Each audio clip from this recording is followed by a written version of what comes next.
Pag sinabi Okoy na Malabon, ito po talaga original na Okoy. Pinakatimpla po nito, legit po talaga. 60 pesos lang po, with kalabasa na yan. Tinawag po namin siyang overload Okoy kasi napakarami po talagang hipon. Pagka natikman niyo, babalik-balikan at babalik-balikan niyo po yan. Halos yung suka po namin, hinihigop nila. Kami sa inyo mga customer namin, sabihin, dagdagan mo kasi gusto namin suka, maraming suka kasi ang sarap daw ng suka. Ako po si Jessica, nagtitinda po ng Okoy dito sa Quiapo. Nandito po ako sa Pahalik. Ito lang po sa tapat po ng Quiapo. Nagtitinda po kami dito Friday, tapos Saturday. Nagsimula po kami dito mga 6, 7. Mga tanghali, ubos na po siya. Nasa 120, 150. Naubos po, ubos po lahat yan. Sold out po lahat. Pagka Miyerkules po, nasa Baclaran po kami. Doon po ako sa may sakain po ng MOA. Nagsimula po kami dito halos 3 years na po. Ito po ang negosyo po namin. Sa asawa ko po ito. Yung biyanan ko po, siya po talaga nagluluto nito. Ang pangalan po ng biyanan ko is Ine.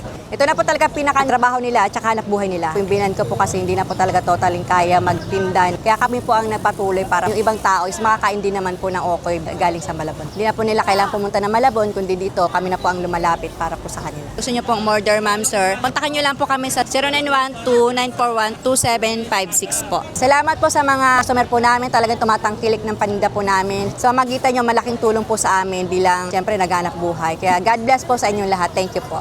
Pag sinabi Okoy na Malabon, ito po talaga original na Okoy. Pinakatimpla po nito, legit po talaga. 60 pesos lang po, with kalabasa na yan. Tinawag po namin siyang overload Okoy kasi napakarami po talagang hipon. Pagka natikman niyo, babalik-balikan at babalik-balikan niyo po yan. Halos yung suka po namin, hinihigop nila. Kami sa inyo mga customer namin, sabihin, dagdagan mo kasi gusto namin suka, maraming suka kasi ang sarap daw ng suka. Ako po si Jessica, nagtitinda po ng Okoy dito sa Quiapo. Nandito po ako sa Pahalik. Ito lang po sa tapat po ng Quiapo. Nagtitinda po kami dito Friday, tapos Saturday. Nagsimula po kami dito mga 6, 7. Mga tanghali, ubos na po siya. Nasa 120, 150. Naubos po, ubos po lahat yan. Sold out po lahat. Pagka Miyerkules po, nasa Baclaran po kami. Doon po ako sa may sakain po ng MOA. Nagsimula po kami dito halos 3 years na po. Ito po ang negosyo po namin. Sa asawa ko po ito. Yung biyanan ko po, siya po talaga nagluluto nito. Ang pangalan po ng biyanan ko is Ine.